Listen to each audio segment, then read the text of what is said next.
Welcome back, everyone. This lecture is going to go into some more detail about personality. Our last lecture talked specifically about the psychoanalytic perspective and kind of Freud's take on personality. This lecture is going to cover everything else. So there is a lot of material in this lecture. It's a good idea to make sure you have your notes out from class and just use this as to refresh your memory over some of these big terms and concepts. So this slide looks at think of kind of some of the other elements of the hand, right? And so, why do we think, feel, and act the way that we do? We have all of these different perspectives in psychology. You can apply those perspectives in the way that we develop our personality as well. So, behaviorists such as B.F. Skinner would argue that elements of our personality are molded by being trained and conditioned over time. And so, perhaps if you are someone who finds reward by a job or by a friend group by being very organized and being very time conscious, then those aspects of your personality will continue to grow.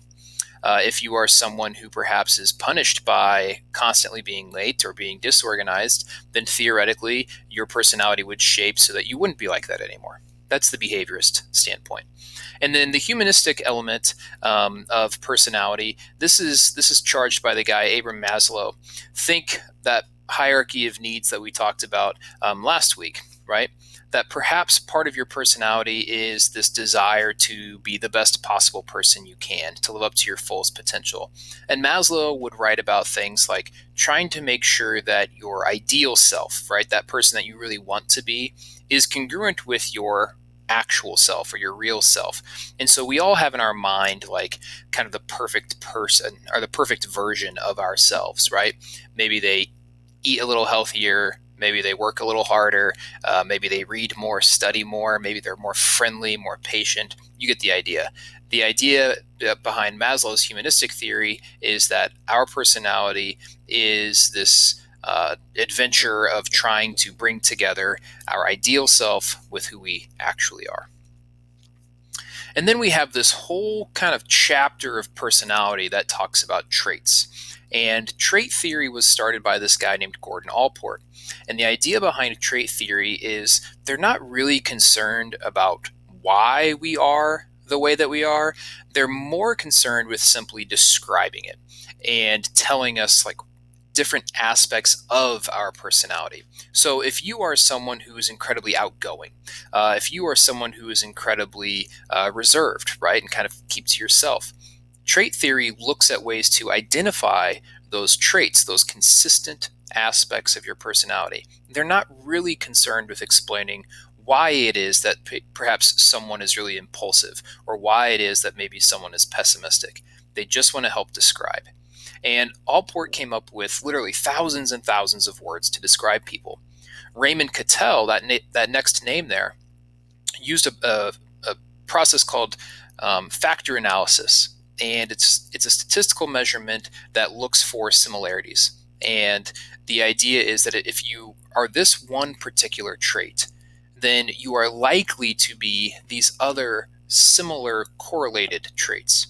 And so Cattell was able to narrow down that list from thousands and thousands of words actually to 16 different traits. And then Eysenck looked even more specifically at kind of these two different dimensions or spectrums.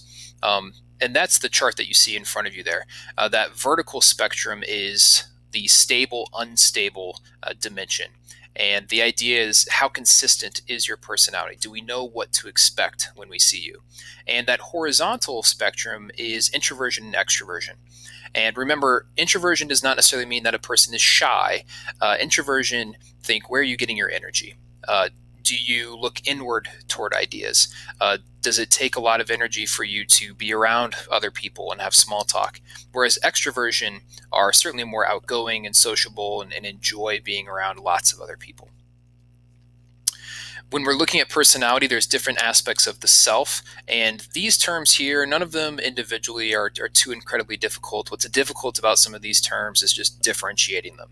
I have seen some of these terms show up on the FRQ before, and that's what trips students up is, for example, I've seen self-efficacy on the FRQ within the last 5 years, and lots of students write about self-esteem.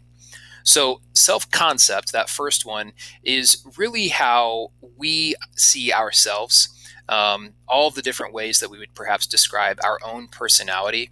But as you likely know, we have different versions of ourselves for the different people that we are around, right? What we put on display. And that's what we call our interpersonal self. And so I have one personality as a teacher, and I have another personality as a father or as a husband or as a friend. Now, certainly there are aspects of that personality that overlap. And if you have my daughter, my wife, my good friend, and a student all talking to each other, they would probably have similar things as far as describing my personality. But they'll have different things as well. And so this public self sometimes changes depending on our environment.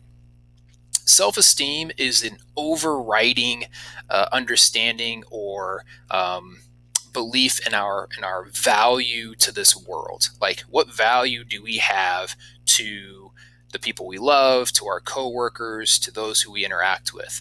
And that's this idea of self-esteem, right? Our belief in our own personal value. Whereas self-efficacy is situation specific. What is our belief to do a specific task, whether that be public speaking or working on a complicated math problem or going for a run outside. Those all deal with our belief to accomplish something specific. And that's what we talk about with self-efficacy. So a few years ago, they had an FRQ question, and part of the question was talking about a student giving answers for an oral exam. And the term was self-efficacy. And so they were looking for things like, well, maybe this particular student was really good at memorizing content, but they were really bad at speaking in front of their classmates. And so they had low self-efficacy. They had a low belief in their ability to do that. And that hindered their ability to accomplish the task of, getting an A on this oral exam. Locus of control, think who's in control of your destiny, right? Are you in the driver's seat or are you in the passenger seat? Locus of control is this idea of, do you control what happens to you? If you have an internal locus of control, you believe you are in charge. If you want to do a good job on the AP exam, it's up to you to sit down and study and prepare. The external locus of control is the idea that stuff just kind of happens and you're along for the ride, right? In other words, well, it doesn't really matter how much I study. I'm either going to bomb this AP test because it's going to be impossible, or I'm going to ace it because it's going to be super easy. But you're just going to see what happens. It's this idea of kind of fate, right? And those who have an external locus of control tend to be more vulnerable to stress and stress-related illnesses because they don't control what happens to them, and that can be really stressful. So how do we assess our personalities? How do we figure out whether or not we are someone who's extroverted or introverted? How do we figure out if we're organized or disorganized? Well, there's different ways that we can go about and try to assess this type of stuff. Personality inventories are going to be those assessments that have an objective answer, right? A forced answer, yes, no, A or B. Think you could answer it on a bubble sheet if you had to. And perhaps one of the most popular personality inventories is the Myers-Briggs test. The Myers-Briggs test is going to be a test that really focuses on what you do for a living, right? It's really popular with counselors, career counselors, because the idea behind the test is to try to find what you're skilled at and how you can give back to the economy, right? It was developed during World War II and was actually developed for women who are entering the workforce for the first time. And so you take the Myers-Briggs test, you get this kind of 4-letter combination. I'm an INFJ, and then it says you would be a great teacher or counselor or engineer or whatever it may be. MMPI stands for the Minnesota Multifaceted Personality Inventory, and this is a huge, super long true-false personality inventory. And the idea behind the MMPI is it's essentially looking to see if you suffer from any particular abnormal behaviors. Specifically, it looks for a lot of personality disorders. And then Big Five is one of our most common personality inventories, and it looks at Big Five traits, these main traits. You can remember the traits by the acronym OCEAN. I have seen specific traits from the big five show up on the FRQ. I have seen openness, I've seen conscientiousness, and I've seen agreeableness all show up on the FRQ. So it's not enough to just know big five or know ocean. You do need to be familiar with those five particular traits. So openness, your willingness to try new things, right? Go to a restaurant you've never been to before. Travel to a country where you don't speak the language. Conscientiousness, how organized are you?